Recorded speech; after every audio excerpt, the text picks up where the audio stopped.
British ഭരണത്തിൽ നിന്ന് സ്വാതന്ത്ര്യം നേടുന്നതിനായി വടക്കേ അമേരിക്കയിലെ 13 കോളനികൾ ഒന്നിച്ചു നടത്തിയ ചരിത്രപ്രധാനമായ പോരാട്ടമാണ് അമേരിക്കൻ വിപ്ലവം അഥവാ അമേരിക്കൻ സ്വാതന്ത്ര്യ സമരം.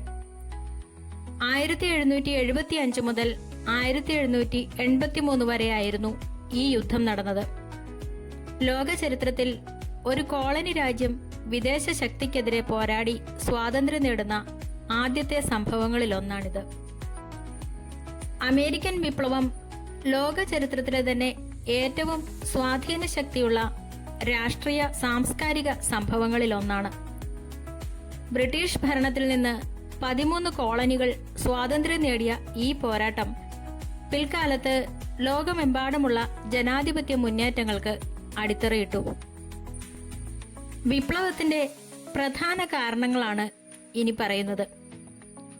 ഒന്നാമത്തെ കാരണം നികുതി പിരിവ് ആയിരുന്നു. ബ്രിട്ടനും ഫ്രാൻസും തമ്മിൽ നടന്ന 7 വർഷത്തെ യുദ്ധത്തിന് ശേഷം ബ്രിട്ടന്റെ സാമ്പത്തിക നില തകർന്നു. ഈ കടം വീട്ടാനായി അവർ അമേരിക്കൻ കോളനികളുടെ മേൽ പുതിയ നികുതികൾ ചുമത്താൻ തുടങ്ങി. സ്റ്റാമ്പ് ആക്ട്, ടൗൺഷെൻഡ് ആക്ട് എന്നിവ ഇതിൽ ചിലതായിരുന്നു. അതുകൂടാതെ ബ്രിട്ടീഷ് പാർലമെന്റിൽ അമേരിക്കൻ ജനതയ്ക്ക് യാതൊരുവിധ രാഷ്ട്രീയ പ്രാതിനിധ്യവും ഉണ്ടായിരുന്നില്ല. അതിനാൽ നോ ടാക്സേഷൻ വിത്തൗട്ട് റെപ്രസെന്റേഷൻ, അതായത് പ്രാതിനിധ്യമില്ലാതെ നികുതിയില്ല എന്നത് അവരുടെ പ്രധാന മുദ്രാവാക്യമായി മാറി. പ്രതിഷേധങ്ങൾ ക്രമേണ അക്രമത്തിലേക്കും നേരിട്ടുള്ള ഏറ്റുമുട്ടലിലേക്കും വഴിമാറി. 1770കളിൽ ബോസ്റ്റണിൽ നികുതിക്കെതിരെ പ്രതിഷേധിച്ച ജനക്കൂട്ടത്തിന് നേരെ ബ്രിട്ടീഷ് സൈനികർ വെടിയുതിർക്കുകയും 5 പൗരന്മാർ കൊല്ലപ്പെടുകയും ചെയ്തു. ഇത് ജനങ്ങളിൽ ബ്രിട്ടീഷ് ഭരണത്തോടുള്ള അമർഷം കടുപ്പിച്ചു. 1773ൽ തേയില നികുതിയിൽ പ്രതിഷേധിച്ച് സൺസ് ഓഫ് ലിബർട്ടി എന്ന സംഘടനയിലെ അംഗങ്ങൾ റെഡ് ഇന്ത്യൻ വേഷം ധരിച്ച് ബോസ്റ്റൺ തുറമുഖത്ത് കിടന്നിരുന്ന ബ്രിട്ടീഷ് കപ്പലുകളിൽ കയറി 342 പെട്ടി തേയില കടലിലെറിഞ്ഞു. ഇതാണ് യുദ്ധത്തിലേക്ക് നയിച്ച ഏറ്റവും വലിയ പെട്ടെന്നുണ്ടായ കാരണം. 1774ലെ ഒന്നാം കോണ്ടിനെന്റൽ കോൺഗ്രസിൽ ഫിലാഡൽഫിയയിൽ ഒത്തുകൂടിയ 12 കോളനികളുടെ പ്രതിനിധികൾ ബ്രിട്ടീഷ് ഉൽപ്പന്നങ്ങൾ ബഹിഷ്കരിക്കാൻ തീരുമാനിച്ചു. 1775ൽ ലെക്സിംഗ്ടൺ, കോൺകോർഡ് എന്നീ സ്ഥലങ്ങളിൽ ബ്രിട്ടീഷ് സൈന്യവും അമേരിക്കൻ ജനതയും തമ്മിൽ ആദ്യമായി വെടിവയ്പുണ്ടായി. ഇതോടെ യുദ്ധം ഔദ്യോഗികമായി ആരംഭിച്ചു. യുദ്ധം മുറുകിയതോടെ കോളനികൾ തങ്ങളുടെ ലക്ഷ്യം പൂർണ്ണ സ്വാതന്ത്ര്യമാണെന്ന് പ്രഖ്യാപിച്ചു. 1776 ജൂലൈ 4-ന് തോമസ് ജെഫേഴ്സൺ തയ്യാറാക്കിയ ചരിത്രപ്രസിദ്ധമായ അമേരിക്കൻ സ്വാതന്ത്ര്യ പ്രഖ്യാപനം കോണ്ടിനെന്റൽ കോൺഗ്രസ് അംഗീകരിച്ചു. 13 കോളനികളും തങ്ങളെ സ്വതന്ത്ര രാജ്യങ്ങളായി പ്രഖ്യാപിച്ചു. ഇതേ തുടർന്നാണ് എല്ലാ വർഷവും ജൂലൈ 4 അമേരിക്കൻ സ്വാതന്ത്ര്യ ദിനമായി ആഘോഷിക്കുന്നത്. 1777ലെ സരട്ടോഗ യുദ്ധത്തിൽ അമേരിക്കൻ സൈന്യം ബ്രിട്ടനെ പരാജയപ്പെടുത്തി. ഇത് യുദ്ധത്തിലെ ഒരു വലിയ വഴിത്തിരിവായിരുന്നു. ഈ വിജയത്തോടെ ഫ്രാൻസ്, സ്പെയിൻ എന്നീ രാജ്യങ്ങൾ അമേരിക്കയെ സഹായിക്കാൻ യുദ്ധത്തിൽ പങ്കുചേർന്നു.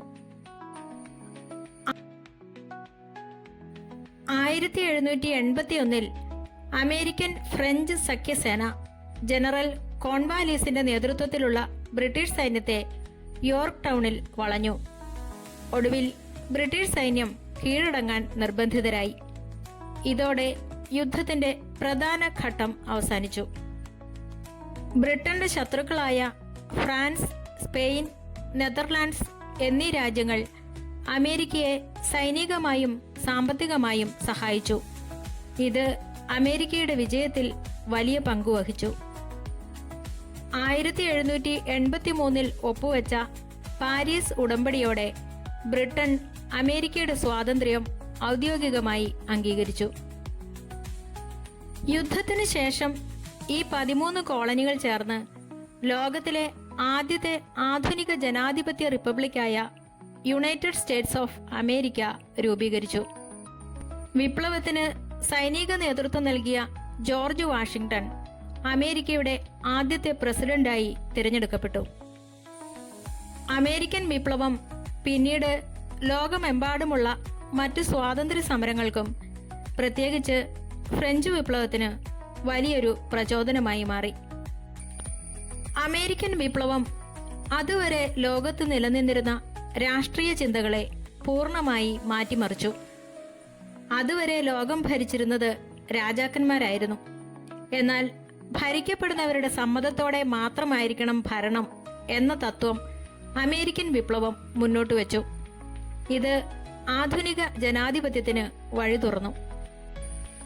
വിപ്ലവത്തിന് ശേഷം രൂപീകരിക്കപ്പെട്ട അമേരിക്കൻ ഭരണഘടനയാണ് ലോകത്തിലെ ആദ്യത്തെ ലിഖിത ഭരണഘടന. ഇത് ഇന്ത്യ ഉൾപ്പെടെ ലോകമെമ്പാടുമുള്ള പല രാജ്യങ്ങൾക്കും തങ്ങളുടെ ഭരണഘടന നിർമ്മിക്കാൻ വലിയ പ്രചോദനമായി.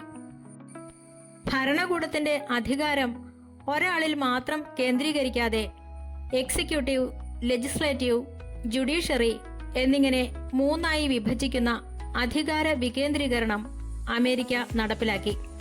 ഇത് സ്വേച്ഛാധിപത്യം തടയാൻ സഹായിച്ചു. അമേരിക്കൻ വിപ്ലവത്തിന്റെ വിജയം 1789 ഫ്രഞ്ച് വിപ്ലവത്തിനും ലാറ്റിൻ അമേരിക്കൻ രാജ്യങ്ങളിലെ സ്വാതന്ത്ര്യ സമരങ്ങൾക്കും വഴിവിളക്കായി മാറി. രാഷ്ട്രീയ മാറ്റങ്ങൾക്കൊപ്പം മനുഷ്യന്റെ ചിന്താഗതിയിലും സാമൂഹിക ഘടനയിലും വലിയ സാംസ്കാരിക മാറ്റങ്ങൾ വരുത്താൻ ഈ വിപ്ലവത്തിന് കഴിഞ്ഞു.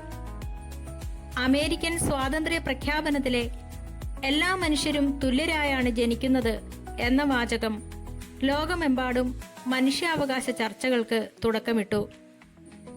ജീവിക്കാനുള്ള അവകാശം, സ്വാതന്ത്ര്യം, സന്തോഷം കണ്ടെത്താനുള്ള അവകാശം എന്നിവ മനുഷ്യന്റെ മൗലിക അവകാശങ്ങളായി അംഗീകരിക്കപ്പെട്ടു. കഠിനാധ്വാനം ചെയ്യുന്ന ആർക്കും ജീവിതത്തിൽ വിജയവും സമ്പത്തും കൈവരിക്കാൻ സാധിക്കും എന്ന ചിന്താഗതി വിപ്ലവത്തിന് ശേഷം ശക്തമായി.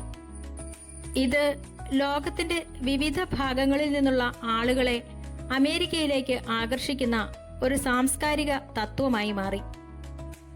ഭരണകൂടവും മതവും വേറിട്ട് നിൽക്കണം, അതായത് സെക്യുലറിസം എന്ന ആശയം അമേരിക്കൻ സംസ്കാരത്തിന്റെ ഭാഗമായി. ഇത് പൗരന്മാർക്ക് തങ്ങളുടെ ഇഷ്ടമുള്ള മതത്തിൽ വിശ്വസിക്കാനുള്ള പൂർണ്ണ സ്വാതന്ത്ര്യം നൽകി. ഒരു ജനാധിപത്യ രാജ്യം നിലനിൽക്കണമെങ്കിൽ ജനങ്ങൾ വിവരമുള്ളവരായിരിക്കണം എന്ന ചിന്ത വളർന്നു. ഇത് പൊതുവിദ്യാഭ്യാസ സമ്പ്രദായം ശക്തമാക്കുന്നതിലേക്ക് നയിച്ചു. ഈ വിപ്ലവത്തിന് പരിമിതികളും ഉണ്ടായിരുന്നു. അമേരിക്കൻ വിപ്ലവം സ്വാതന്ത്ര്യത്തെയും സമത്വത്തെയും കുറിച്ച് സംസാരിച്ചപ്പോഴും അക്കാലത്ത് അമേരിക്കയിൽ നിലനിന്നിരുന്ന അടിമത്തം പൂർണ്ണമായി ഇല്ലാതാക്കാൻ അതിന് കഴിഞ്ഞില്ല. ആഫ്രിക്കൻ അമേരിക്കൻ വംശജർക്കും അമേരിക്കയിലെ തദ്ദേശീയർക്കും സ്ത്രീകൾക്കും പൂർണ്ണമായ അവകാശങ്ങൾ ലഭിക്കാൻ പിന്നെയും വർഷങ്ങൾ കാത്തിരിക്കേണ്ടി വന്നു എന്നത് ഈ വിപ്ലവത്തിന്റെ ഒരു വലിയ പരിമിതിയായി ചരിത്രകാരന്മാർ ചൂണ്ടിക്കാണിക്കുന്നു. ചുരുക്കത്തിൽ, ലോക ചരിത്രത്തിൽ സ്വാതന്ത്ര്യം എന്ന ആശയത്തിന് ഏറ്റവും ജനകീയമായ മുഖം നൽകിയ സംഭവമാണ് അമേരിക്കൻ വിപ്ലവം. അത് ഇന്നും ലോകത്തിലെ ജനാധിപത്യ മൂല്യങ്ങളുടെ കാവലാളായി നിലകൊള്ളുന്നു.